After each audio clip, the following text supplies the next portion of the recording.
really loved using the 250D. So I took this camera out for an evening, so I got some really good shots of us overlooking the town. The view was fantastic, and we also took a couple of selfies.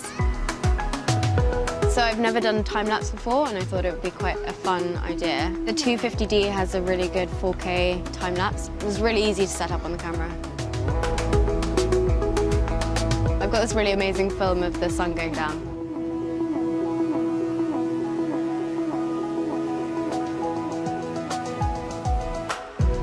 So I went out with some friends who I haven't seen for a long time, and I took this with me. I changed to a lens that was really good for portraits. You can change settings really easily if you want to have blurred background, and the sharp subject helps you get really creative.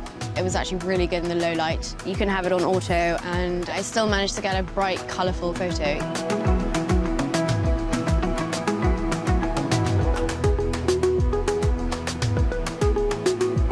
The 250D is small and light, and it fits into my handbag really easily. I can keep a spare lens or two in my bag if I want.